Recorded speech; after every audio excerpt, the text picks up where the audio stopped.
అందరికీ నమస్కారం అండి. హిడింబి దేవాలయాన్ని గురించి ఇప్పుడు మనం తెలుసుకుందాము.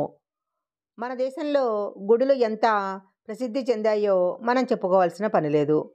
ఒకవైపు యముడికి గుడి ఉంటే, మరొక వైపు బ్రహ్మదేవుడికి గుడి ఉంది.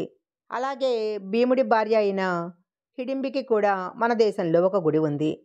ఈ దేవాలయము హిమాచల్ ప్రదేశ్‌లోని కులులో ఉంది. హిడింబి, హిడింబాసురుడు ఇద్దరు అన్నా చెల్లెళ్ళన్న విషయము భారతం తెలిసిన అందరికీ కూడా తెలిసిన విషయమే. హిడింబికి తన అన్న బలాన్ని చూసి ఎంతో గర్వంగా ఉండేది. ఎవరైతే తన అన్నను ఓడిస్తారో అతనినే పెళ్లి చేసుకోవాలి అని అనుకుంటుంది. పాండవులు అరణ్యవాసం చేసే రోజుల్లో ఈ ప్రాంతానికి వచ్చి ఇక్కడ కొన్ని రోజులు బస చేస్తారు. ఆ సమయంలో హిడింబాసురుడు భీమునిపై యుద్ధానికి వెళ్ళి ఓడిపోయి భీముని చేతిలో మరణిస్తాడు. తర్వాత భీముడికి హిడింబికి పెళ్లి జరుగుతుంది. వీళ్ళిద్దరికీ పుట్టినవాడే ఘటోత్కచుడు. పాండవులు ఈ ప్రాంతాన్ని వదిలి వెళ్ళిపోయినప్పుడు హిడింబి వారితో వెళ్లకుండా ఇక్కడే ఉండిపోతుంది. తర్వాత ఈ ప్రదేశంలోనే తపస్సు చేసుకుంటూ కాలం గడిపేస్తుంది. హిడింబి తపస్సు చేసుకుంటూ మోక్షం పొందిన ఈ ప్రదేశంలోనే గుడి కట్టినట్లు ఆలయ చరిత్ర వలన తెలుస్తుంది. ఈ ఆలయము మొత్తము చెక్కతో కట్టబడింది. ఈ గుడి దగ్గర నుంచి 70 మీటర్ల దూరంలో ఘటోత్కచుడికి కూడా ఒక గుడి ఉంది.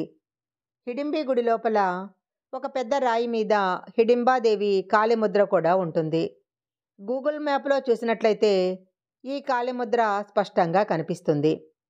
ఇక్కడ దేవాలయంలో జరిగే డోన్గరీ మేళా అత్యంత వైభవపేతంగా జరుగుతుంది. ఈ మేళాలో అక్కడున్న ఆడపిల్లలు సాంప్రదాయ దుస్తుల్లో తయారై హిడింబీదేవి అనుగ్రహం కోసం నాట్యం చేస్తారు. వసంత ఋతువులో జరిగే ఈ ఉత్సవానికి అధిక సంఖ్యలో భక్తులు వచ్చి హిడింబాదేవిని పూజిస్తారు. కులు గనక వెళ్ళిన వాళ్ళు ఈ గుడిని తప్పకుండా దర్శిస్తారు. ఈ వీడియో గనక మీకు నచ్చినట్లయితే లైక్ చేయండి, షేర్ చేయండి. ఇలాంటి మరిన్ని వీడియోల కోసం మా ఛానల్ సబ్స్క్రైబ్ చేసుకోండి. పక్కనే ఉన్న బెల్ ఐకాన్ని యాక్టివేషన్ చేసుకుంటే మేము పెట్టే వీడియోలన్నీ కూడా మీకు ముందుగానే నోటిఫికేషన్గా వస్తాయి. మరొక మంచి వీడియోతో మళ్ళీ కలుసుకుందాం.